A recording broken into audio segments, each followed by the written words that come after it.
So staying on the theme of personal development, our next speaker, Reuben, is what's known as an edutainer. So I haven't heard that title before either. So this is someone who actually explores the intersection between education and entertainment. The title of edutainer encapsulates his work as a creative confidence coach, a facilitator, a presenter, a speaker, a podcaster, a comedian, and a performing artist. Their goal is to champion the dreamers and help them unlock their creative capabilities for the future. This passion led them to go on to found Dream Rehab, a growth workshop designed to empower participants to achieve their goals through collaboration and mutual support. Reuben also co-hosts a podcast called What Is This Behavior, where he shares stories of South Asian trailblazers who defy convention. Get ready to be educated and entertained, that's edutained, and understand how to unlock your creative capabilities. Please can we welcome to the stage, Reuben.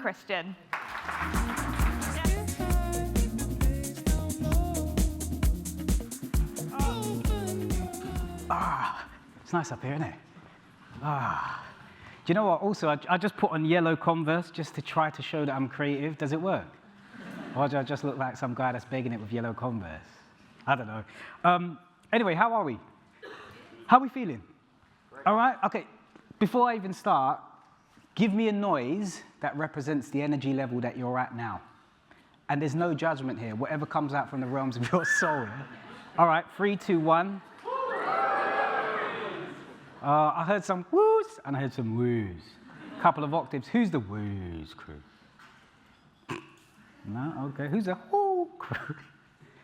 All right, we're in the minute. Everyone's just stuffing their face with biscuits and coffee. Anyway, I just wanted to take the energy of the room as well. And in one of the talks prior, I think it was Simon, he talked about attention spans being 8.5 seconds, and our talks are 20 minutes. So good luck to you lot to have like 20-minute talks stuck together. All right, like the host said, sorry I've forgotten your name. I've got ADD brain sometimes, so it's hard to like retain stuff. My name's Reuben. I'm working as an edutainer. I come from entertainment, YouTube comedy, stand-up comedy, hosting stages, and I'm working in this space now, in the education space, and I'm bringing that energy and everything I've learned from like 2 decades of hosting stages around the world, especially in the arts, to spaces where we can help understand our own creativity, our own capacities, and work together towards bringing anything we want to forward. So the first thing I'm going to ask you to do is stand up if you identify as a creative person. There's no wrong or right, but if you inside yourself identify as a creative person, stand up. All right. Again, there's no wrong or right, by the way. Okay. All right, nice. All right, guys, I'm going to do some dowsing. Guys, oh, I like that, that works. Guys, have a look around the room and just have a remember, right? So these are the people that identify as creative. Just out of curiosity, I'm just going to point at you, sir, who's the speaker, so you should be good at speaking up. What makes you understand that you're a creative person? Is there anything you do in particular? Build websites. Build websites, okay. Used to make music, so music's still in your soul, but you don't do it anymore? Used to be in a choir. All right. Lady over there? Yes, with the... Oh, yeah. me? Oh, okay. Hi. I like quite into photography. I take film photos. I'm not claiming that I'm a great painter either, but I'd like doing a paint by London. That's quite fun. Okay, sick. Yeah, quite interested in music as well. Okay, cool. Yeah, I consider myself cool. All right, I appreciate you guys sharing. I'm not going to go around, but give these guys a round of applause for standing out, and you guys can sit down. But remember who stood up, and we're going to come back to that later on. So there was the first empirical study on creativity was created by Dr. George Land and Dr. Beth Jarman in the 60s, and their job was to find innovators to work at NASA. So what they wanted to do is find some of the most creative minds to then work at NASA to move NASA and therefore humanity forward. So they'd done a study. They tested 1,600 children at different stages of their life, right? So at 4 to 5, then at 10 years old, and then they come back, found those people at 15 years old. Then there was a big gap of 15 years. Just let them live their life, and then test the same people for creativity again at the age of 31. So I'm going to ask you guys to guess on that first test at the age of 5 years old, those 1,600 kids, what percentage of those came up as geniuses on the creativity level? Just hit me with some numbers. We say 90s, yeah? 90s, anyone else a little lower? 70s, 80s? It's like bingo, isn't it? 90s. So we say like above 70? Okay, 98%. So, and these are random kids, right? 1,600 of them were creative geniuses at the age of 5. Now, when they came back and tested them at the age of 10, what are we guessing? 75, we've gone down a bit. 90s at still? 60? Okay. 30%. Jesus. What's happening in these streets, man?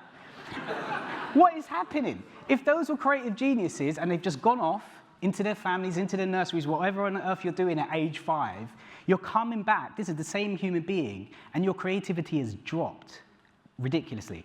Age 15, what's the guess? Rotted, 3, you know. 3, what else are we saying? 12%, okay. Bang on, well done. 12%. So they're going down again. Remember, the same humans, and now there's this big gap, 15 years out in the world. School, college, socialization, culture, family influences, you're within systems of the world already. What is the guess? 0.5. Anyone else? 2%. Now, any ideas on what that is telling us? Any ideas? Life just sucks it. Life sucks it. It's the Dyson. It just sucks it out of you. Anyone else got any other ideas? We get less opportunity to express ourselves creatively as we move through life. I mean, all of these are valid answers, right? Sir Ken Robinson, who is probably the most viewed TED Talk of all time, so check it out. He believes that we are educating people out of their creative capacities, and he believes this passionately, that we don't grow into creativity, we grow out of it, or rather, we get educated out of it. And what I'd also add to that is that we get socialized out of it as well. So I would argue that if you guys were in that 1,600 at the age of 4, your creativity genius level would have been up there, whereas now it's probably going to change. And also Pablo, you know, Pablo, as a remix. Pablo Picasso says, every child is an artist, but the problem is to remain an artist once they grow up. So now stand up if you've just realized that you were a creative person or are a creative person.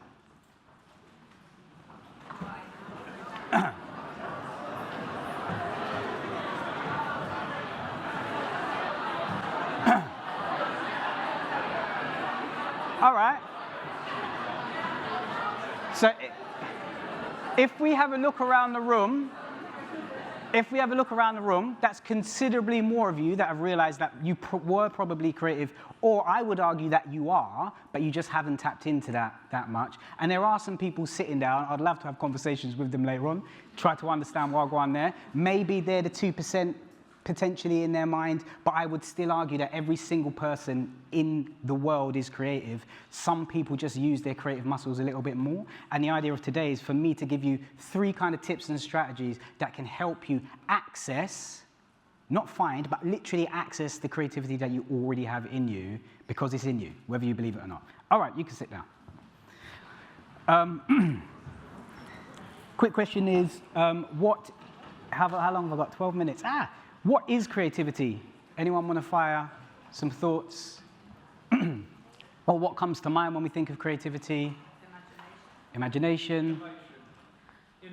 Innovation. Ideas. Opportunities, thinking out the box. Passion. Exploration. All right, you lot on it. Absolutely bang on.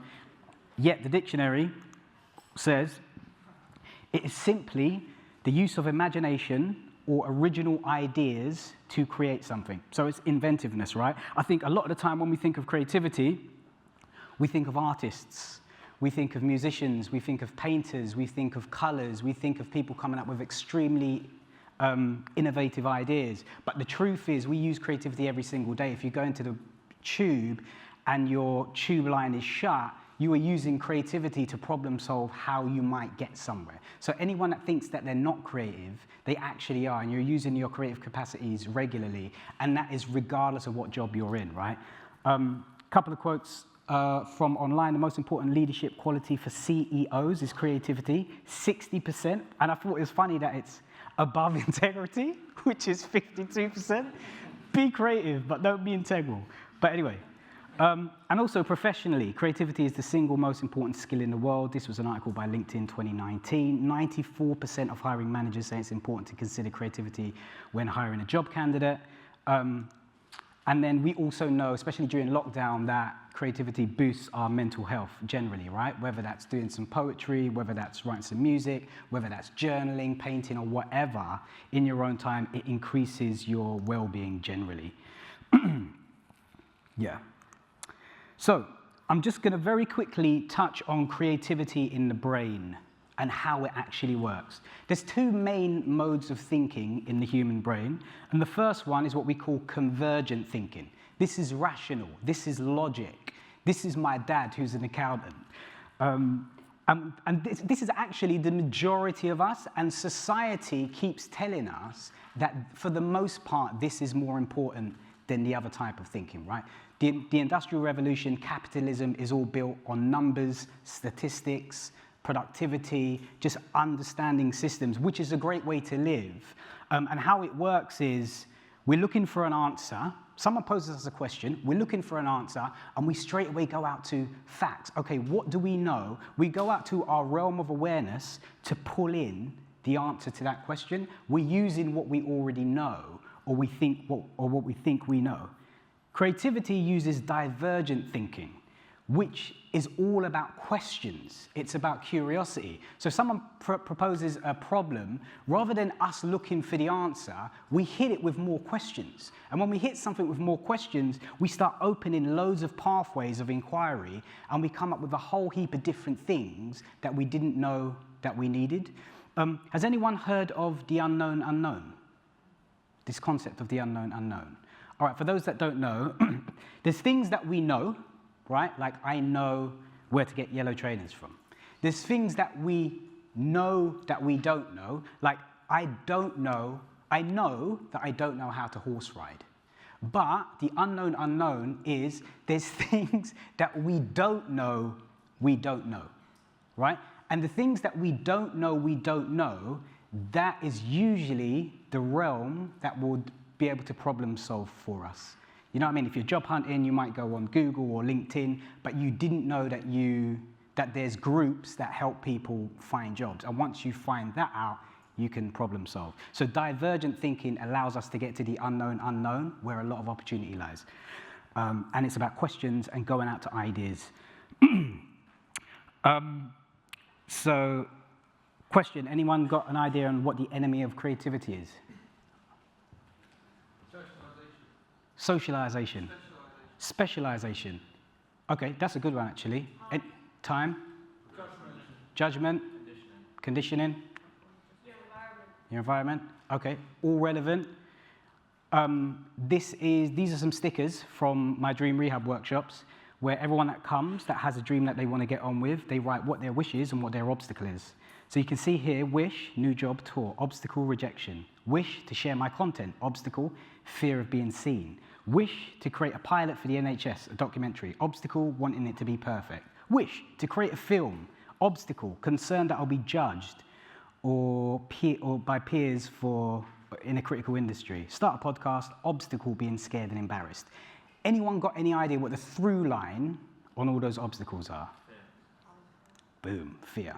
So generally with creativity, especially when it comes to expressing ourselves, there might be some musicians in the room, there might be some poets in the room, there might be some business problem solvers in the room, but we have fear around whether or not our ideas are good enough or if they're going to be perfect, etc. That's the biggest blocker of creativity. Judgment of others, overwhelm, perfectionism, imposter syndrome, and the idea of creativity is for other people.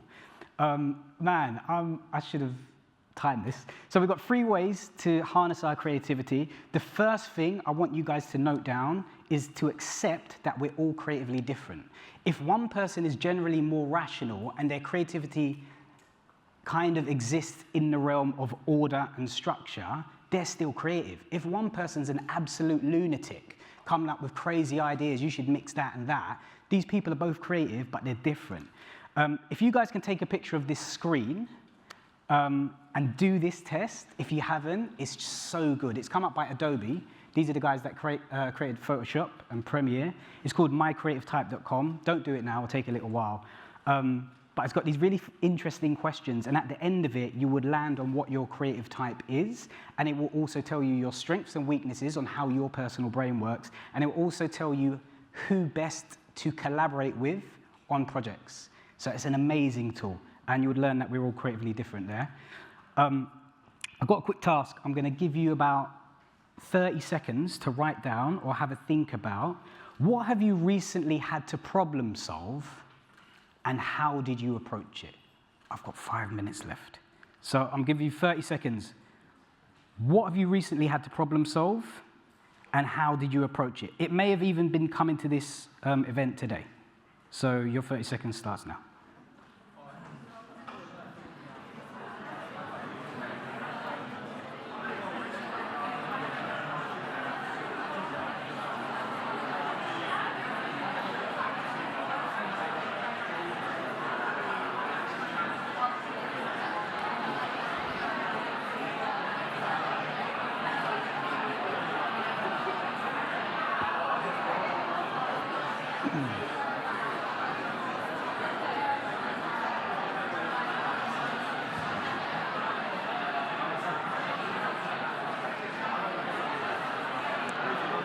Five more seconds. Okay.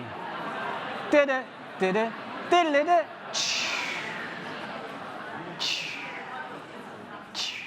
All right, nice. And I want you guys to note, just because we're pushed for time, I just want you guys to note that how you approach that is probably your go-to approach, right? And just note it down to yourself. The next thing is to accept imperfection and try anyway. Do we know Francis Bacon? Have we heard of him, the artist? All right, so that is his art up in a wall somewhere. It's absolutely amazing. It's worth millions of pounds, etc. But that is his studio. It's an absolute utter mess. It looked like a bomb went off in TK Maxx. And the thing is, a lot of the time, that's how it works. Creativity is messy, but we tend to see the outcome a lot of the time. Also, have we heard of Walt Disney's creative process? Okay, this is a really good one. Let me try and rush through it. Before anything came out, like a Disney film, it would go through 3 stages, which is called Walt Disney's creative process, right? And imagine there are 3 rooms in a building, and you as a team are working on a film. You go into the first room, and it's called the dreamer's room. The idea is to just come up with the craziest ideas and dream super wide. Like, don't even try to make sense of it. Just get all the mad shit out of your head. And once that's all out, don't edit or criticize. Once it's all out, you move the idea into the second phase, which is the realist. Now you start saying, okay, is this going to work? Does it work with the market? Is there any chance of this actually working? And once you cut the fat on some of the madness and you get to what could work, that's when you go into critic room 3. And that's where you're really criticizing the work, trying to poke holes in it, so that once you've finished and improved anything you can in there, it's ready for market. And a lot of the problem is that when we think of creativity or we think of problem solving, we either start in the realist's room, or some of us that are really critical, we start in the critic room. And when we're in our mind starting in the critic room, we can't get to those open new ideas around problem solving. Do you know what I mean? So I think this has been super, super helpful for me. We've only got 1 minute left, but I'm going to ask you in pairs to just jot down 10 ways you can find a job in the insurance industry, even if you think the ideas are crap. I'm going to give you like a minute for this, and we're going to kind of end there. So we're using creativity to think outside of the box and list 10 ways you might be able to find a job. All right.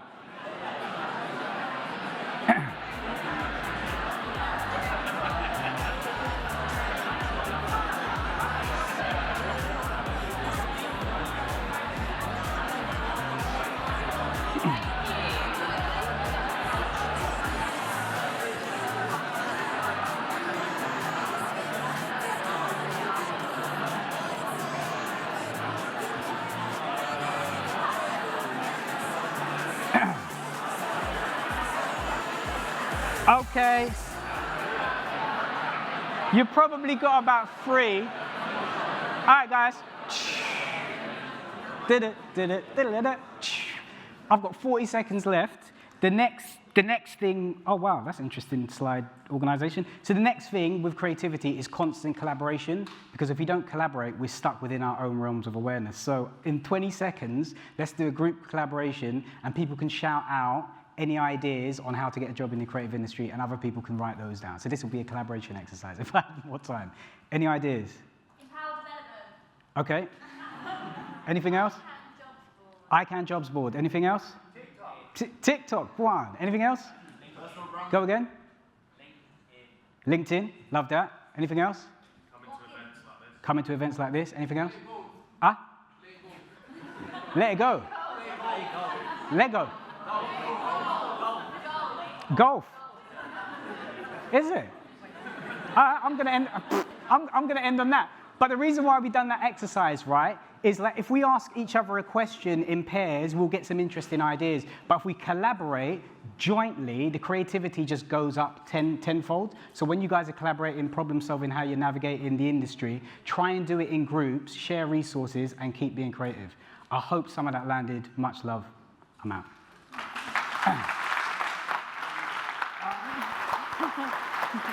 Thank you so much.